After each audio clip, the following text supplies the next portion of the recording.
Hi students, कैसे हैं। मैं धीरज अवस्थी आज आपके साथ फिर एक नया टॉपिक लेके आया हूँ।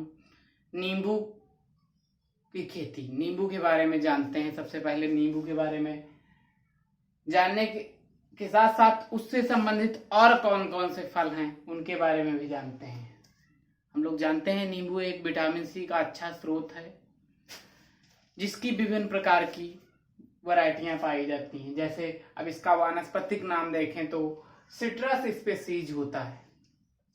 कुल की बात करें तो रुटेसी कुल इसका है, और गुणसूत्र जो हैं वो 2n बराबर 18 होते हैं, यानी 9 जोड़ी गुणसूत्र पाए जाते हैं। नेक्स्ट है नींबू प्रजाति के फलों का वर्गीकरण। यदि नींबू प्रजाति के फलों का वर्गीकरण किया जाए तो नंबर 1 पर आता है नारंगी, स्वीट ऑरेंज के नाम से जिसे हम जानते हैं, जिसका बोटेनिकल नेम होता है सिट्रस साइनेंसिस असबैक। इसकी यदि वैरायटियों की बात करूं तो कोमल, माल्टा, मौसमी, मालपुरी आदि इसकी वैरायटियां मानी जाती हैं। नेक्स्ट है संतरा, मैंडरिन्स जिसे कहते हैं, जिसका बोटेनिकल नाम है सिट्रस रेंटिकुलाटा बलेनो। सिट्रस रेंटिकुलाटा बलेनो इसका बोटेनिकल नेम है। इसकी यदि वैरायटियों की बात करें तो नागपुरी, कमला, सरसुटा जैसी अच्छी वैरायटियां इसकी मानी जाती हैं। नेक्स्ट है चकोतरा। चकोतरा की बात करें तो इसे पुमेलो के नाम से जानते हैं, और इसका जो वानस्पतिक नाम है वो सिट्रस मैक्सिमा मेर है। सिट्रस मैक्सिमा मेर है। इसकी भी जैसे इम्प्रूव वैरायटियों की बात करूं तो चकोतरा, माल्टर, वाल्टर, चकैया, गिल्स आदि अच्छी वैरायटियां मानी जाती हैं। नेक्स्ट है महानींबू, जिसे ग्रेप्स फ्रूट के नाम से भी जानते हैं। इसका बोटेनिकल नेम होता है सिट्रस परदेसी मेफ। सिट्रस परदेसी मेफ, मार्स, काट्री, डाइन, सहारनपुर सलेक्शन जैसी अच्छी इंप्रूवमेंट वैरायटियां इसकी हैं। नेक्स्ट है नींबू, जिसे लाइम के नाम से जानते हैं, जिसका बोटेनिकल नेम है सिट्रस ऑरेंटिफोलिया सिंगल। यही क्रॉप आप लोग पढ़ते हैं, बट अदरवाइज जो ये हैं इनके बारे में नहीं जान पाते हैं। आप केवल लाइम, सिट्रस ऑरेंटिफोलिया के बारे में ही जानते हैं। इसकी वैरायटियों की बात करें तो कागजी नींबू, पाती नींबू, कागजी लाइम, मिलावटी लाइम जैसी अच्छी वैरायटियां हैं। नेक्स्ट है लेमन। लेमन को लेमन के नाम से ही जानते हैं। इसका बोटेनिकल नेम है सिट्रस लिमोन बर्म। इसकी वैरायटियों की बात करूं माल्टा, लेमन, नौपाली, मार्स आदि इंप्रूवमेंट वैरायटियां हैं इसकी। नेक्स्ट हम बात करते हैं प्रवर्धन की। प्रवर्धन के लिए बडिंग होती है, कलिकायन होती है। बडिंग की मेथड की बात करूं तो ये कई प्रकार की होती है, जैसे टी आकार की, वी आकार की आदि कई आकारों में बडिंग क्या करते हैं, एक तने को ले लेते हैं और दूसरे के नीचे स्टेम को ले लेते हैं, जड़ वाला भाग लेते हैं, दूसरों को इस प्रकार से जोड़ते हैं कि वो एक दूसरे के संपर्क में आ जाएं। उसके ऊपर पॉलीथीन और धागे से बांध देते हैं जिससे वायु अंदर प्रवेश न करे। इसे बडिंग कहते हैं। मोस्टली ये एक व्यावसायिक विधि है और ये सफल भी है। नेक्स्ट है एयर लेयरिंग, बूटी लगाना। बूटी लगाना भी एक प्रवर्धन की मेथड है। इसमें बूटी बांध देते हैं, एक जगह पे मिट्टी या कुछ ऐसा पदार्थ रख के बांधते हैं जहां पर कलिकायन हो जाता है, नई कलिका निकल जाती, और उसको मिट्टी में या किसी जगह दबा देते हैं, फिर उसको उससे काट लेते हैं जिससे नया पौधा तैयार हो जाता है। नेक्स्ट है ग्राफ्टिंग।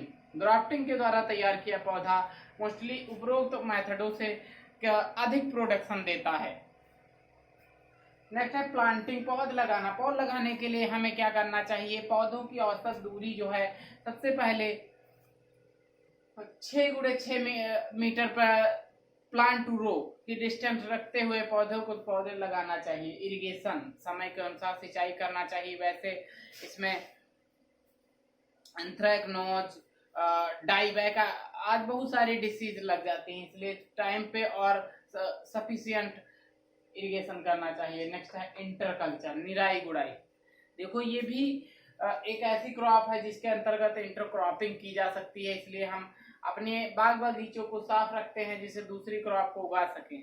जिसके लिए खरपतवार नहीं गुने देते हैं और यही मैनेजमेंट करते हैं, जिसे इंटरकल्चर के नाम से जानते हैं। नेक्स्ट, अंतरा सस्टेन। इंटरक्रॉपिंग आप लोग जानते हैं, बड़े पौधों के साथ छोटे पौधे हम उगा लेते हैं, अर्थात डबल एडवांटेज लेते हैं, जिसे इंटरकल्चर कहते हैं, इंटरक्रॉपिंग कहते हैं। नेक्स्ट, कृंतन, प्रूनिंग, काट छाट जो होती है उसे प्रूनिंग कहते हैं। नेक्स्ट, फ्लावरिंग एंड फ्रूटिंग, यानी जब फल आते हैं और फ्रूट आती है उस अवस्था को फ्लावरिंग और फ्रूटिंग स्टेज कहते हैं। तो ऐसे नींबू की क्रॉप जो है उसमें पूरे वर्ष तक लगभग फल फूल आते हैं, इतनी वैरायटियां इसके अंतर्गत रखी गई हैं। यील्डिंग की बात करूं तो लेमन में 200 से 300 फल पर वृक्ष आते हैं। नेक्स्ट हम बात करें कीट एवं बीमारियों की, पेस्ट एंड डिसीज की, तो नंबर 1 आता है नींबू का कैंकर, जिसे सिट्रस कैंकर के नाम से जानते हैं, जो कि डिसीज जैंथोमोनास सिट्री नामक फंगस के द्वारा फैलता है। इसमें पत्तियां, फल फूल, तने आदि प्रभावित होने लगते हैं। इसकी जो पेड़ होते हैं उनकी टहनियां सूख सूख कर गिरने लगती हैं। इसके द्वारा संपूर्ण पौधा नष्ट हो जाता है। इसके लिए क्या करना चाहिए, हमें पौधों को उचित धूप, जल, पानी और उचित तत्वों की पूर्ति करना चाहिए। दूसरा है नींबू डाई बैग, जिसे सिट्रस डाई बैग के नाम से जानते हैं, जो कि तांबा और जस्ता की कमी के कारण लगता है। इस रोग में भी पत्तियां, फल फूल आदि जो है वो प्रभावित रहते हैं और पौधा धीरे धीरे उसका सूख जाता है। प्रोडक्शन कम होने के साथ साथ पौधा नष्ट हो जाता है। नेक्स्ट है जो बात करें गमोसिस। गमोसिस एक ऐसी डिसीज है जिसके द्वारा फल चिटकने और फटने लगते हैं। इसके लिए ये भी जस्ता और तांबा की कमी के कारण लगता है। इसके लिए हमें क्या करना चाहिए, जिंक सल्फेट 400 ग्राम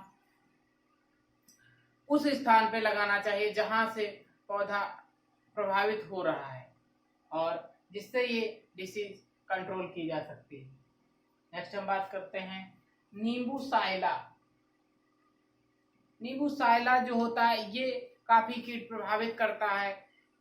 इसके द्वारा फल छिद्रित हो जाते हैं, फूल गिर जाते हैं और